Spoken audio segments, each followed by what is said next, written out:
Šok. Jedna od glavnih tema koje su se povele večeras u Beloj kući bile trudnoće Miljane Kulić.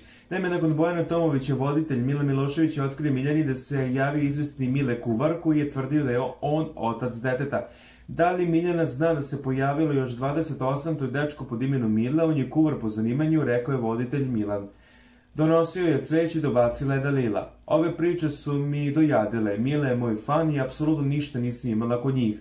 On je bio kod nas kući, zvao je moju mamu, očigledno da hoće da se promoviše kao kuvar, molio me da izbacujem slike, da izbacujem kako ja držim dijetu jer je on kuvar.